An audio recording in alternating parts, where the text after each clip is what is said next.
Salut, salut, que Dieu vous bénisse, mes game changers, mes game changers, comment allez-vous? J'espère que ça va merveilleusement bien.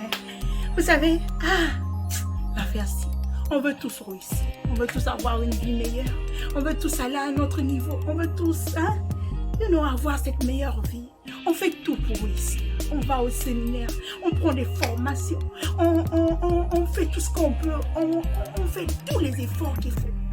On lit, on se forme, on appelle les clients, on poste, on fait ci, on fait ça. On n'a pas toujours les résultats qu'on va avoir. Même quand on commence à avoir un peu bouffe, ça bloque encore. Pourquoi? Alors aujourd'hui, je vais vous parler de quelques lois que j'ai apprises. Depuis un moment, ça va bientôt faire quelques mois, que j'ai rejoint un club où il n'y a que des millionnaires américains. Je pèse mes mots, des millionnaires. Surtout si tu es aux États-Unis, tu parles anglais et que tu veux rejoindre cette équipe-là. Là-bas, il y a des investisseurs, il y a des femmes, il y a des hommes qui font du money, mais au pluriel, pas au présent, pas au singulier, ok? Donc, là-bas, il y a quelque temps, on nous a pris ces lois spirituelles de succès que je vais partager avec vous parce qu'on dit que share it, ok? Speed the world, c'est ce qu'on dit. Il faut partager ça, ce que tu reçois là.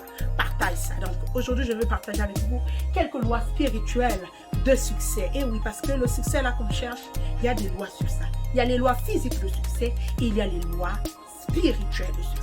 Si tu veux savoir de quoi il s'agit, reste avec moi jusqu'à la fin de la vidéo et surtout, n'hésite pas de t'abonner, d'activer la cloche de notification pour ne rien rater. On se dit à tout à l'heure.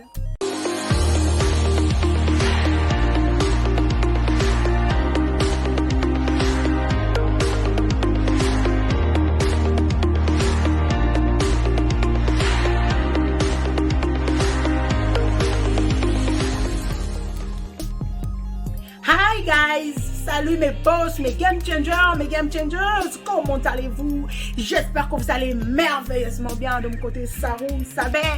God is good all the time. Alors, aujourd'hui, je viens vous parler des lois spirituelles de succès et les lois physiques de succès. Eh bien, les lois spirituelles, c'est tout ce qui est intangible, donc on ne voit pas, qu'on ne peut pas toucher, mais qui affecte beaucoup notre succès. Donc, les lois spirituelles participent dans notre réussite, dans notre succès, entre 90 et 90% pour réussir. Donc, ça, 90 à 99% pour réussir. C'est vraiment quelque chose. Et les lois physiques participent à entre 1 et 10% de notre succès. Donc, c'est pas les choses à négliger. Donc, aujourd'hui, je vais vous parler des lois spirituelles et des lois physiques de succès. Donc, la première des choses, si tu veux réussir en parlant des lois physiques, spirituelles, c'est la prière. Tu dois croire en Dieu, tu dois faire confiance au Seigneur, tu dois croire, prier le Seigneur et croire qu'il y a un Dieu là au-dessus qui t'a appelé au succès, qui t'a appelé aux grandes et merveilleuses choses. Tu dois y croire, ok? La deuxième des choses, tu dois analyser tes pensées. Faire attention à tout ce que tu laisses passer dans tes pensées. Faire attention à ce que tu penses de toi et à ce que tu penses des autres. Parce que nos pensées affectent nos émotions et nos émotions affectent nos actions. N'oublie jamais ça. Et puis rappelle-toi que tel tu penses, tel tu es, n'est-ce pas? Donc tes pensées. La troisième des choses, c'est tes mots. Tu dois faire attention aux mots que tu prononces sur ta propre vie, aux mots que tu prononces sur les autres, à ce qui sort de ta bouche. Tu dois vraiment, mais vraiment faire attention à cela. La quatrième des choses, c'est ton image mentale. Tu dois avoir une image mentale de ce que tu vas accomplir. Tu dois avoir une image de ton succès. Tu dois avoir une image mentale de la femme, de l'homme que tu veux devenir. Comment elle s'habille, comment elle parle, comment elle se comporte, qui elle fréquente. Tu dois avoir une image claire d'elle. Quand tu fermes tes yeux, tu la vois.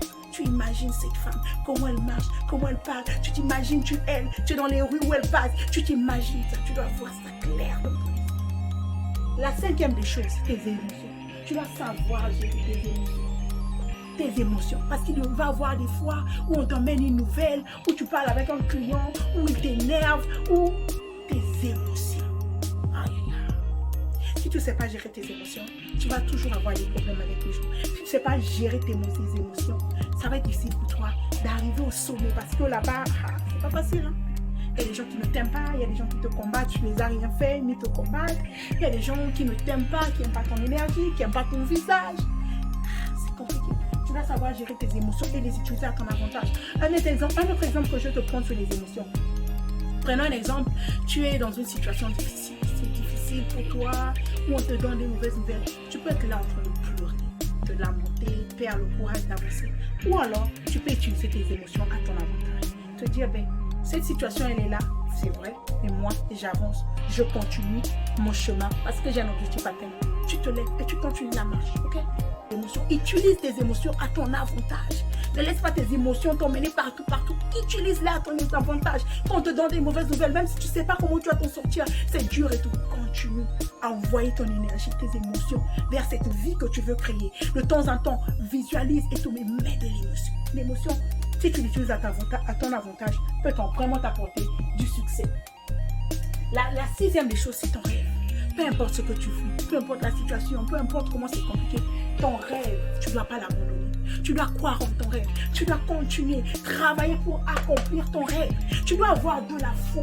Tu dois voir ton rêve. Même si personne ne croit en toi, c'est ton rêve d'accomplir c'est ce que tu visualises, ce que tu as mis dans ton cœur. Tu vas y arriver, même si personne n'y croit. Mais toi, tu dois y croire. Je te prends toujours l'exemple concernant le rêve d'une personne qui a impacté le monde. Henry Ford. Henry Ford, à un moment, il a dit à ses ingénieurs, il y a des années de cela, à ses débuts, il a dit, dans les années 1900, pas les années 1900, il a dit à ses ingénieurs que je veux que vous me construisiez un moteur avec, je crois, 4 cylindres, quelque chose comme ça, si j'ai bon mémoire. Ses ingénieurs ont dit que non, c'est impossible de le faire. Il a dit, je vous ai dit de me construire ce moteur-là, avec 4 cylindres et tout ce qu'il voulait. Les ingénieurs ont dit que ça ne va pas marcher. Ils ont tout fait. Ils sont revenus, qu'on n'en arrive pas à le faire. Il les a dit, prenez tout le temps que vous voulez prendre. Mais moi, je veux ce moteur à 4 cylindres. Ces ingénieurs se sont battus, ont travaillé nuit et jour.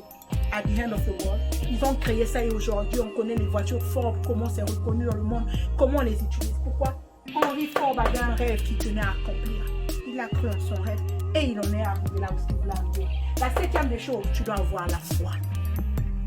Si tu n'as pas la foi que tu peux accomplir ce rêve, si tu n'as pas la foi en toi-même d'abord, parce qu'avant que les autres ne croient en toi, tu dois d'abord croire en toi. Ah oui, la foi est la ferme assurance des choses qu'on espère, une démonstration de celles qu'on ne voit pas. Tu dois croire en ce rêve, tu dois croire en cette vision, tu dois croire en ce que le Seigneur a déposé en toi. Tu dois croire que tu peux y arriver.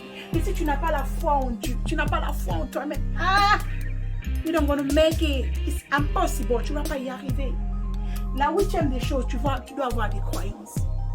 Tu dois avoir des croyances carrées sur ton objectif.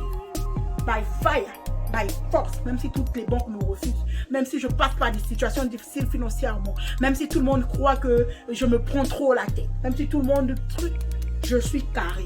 I'm gonna make it. Je vais y arriver. Tu dois avoir une croyance ferme sur ton projet. Même quand les ingénieurs vont te dire que non, ceci n'a jamais existé, c'est impossible de le faire, en Afrique on n'a jamais amené ce genre de projet. Toi, tu dois croire. Toi, tu n'es pas tout le monde. Tu vas y arriver. Tu dois le croire, ok? La 9e des choses, c'est pas tout, hein, c'est juste quelques points ici, c'est l'imagination. Tu dois t'imaginer, avoir accompli ton rêve. Tu dois avoir de l'imagination pour tes projets. Tu dois avoir de l'imagination sur ta vie de rêve. Tu dois avoir de l'imagination sur cette vie que tu vas accomplir. Tu dois avoir de l'imagination sur ton équipe. Les personnes que tu vas attirer en toi. Tu dois d'abord les voir dans ton esprit. Mais si tu ne les vois pas dans ton esprit, si tu ne les visualises pas dans ton esprit, ça va être difficile pour toi d'y arriver. L'imagination.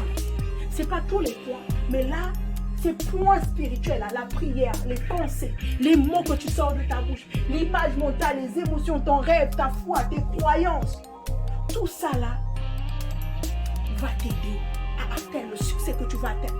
Si tu associes les lois spirituelles aux lois physiques maintenant, qui représentent entre 1 et 10% de ton succès. Donc dans les lois physiques, on retrouve quoi? On retrouve ton plan, ta stratégie, tes techniques, les formations que tu prends, les événements où tu participes, les livres que tu lis, les présentations que tu fais, les appels que tu passes, tout ce que tu fais physiquement là.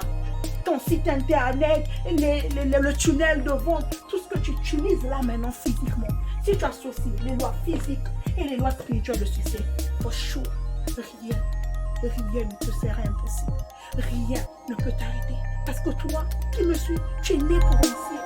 Tu es né pour impacter ce monde. Tu es né pour changer l'histoire. Tu es né pour faire les choses autrement. Au travers de toi, l'histoire s'écrit différemment. Oh ouais, crois-moi. C'est pas un débat. Au travers de toi, là, l'histoire s'écrit différemment.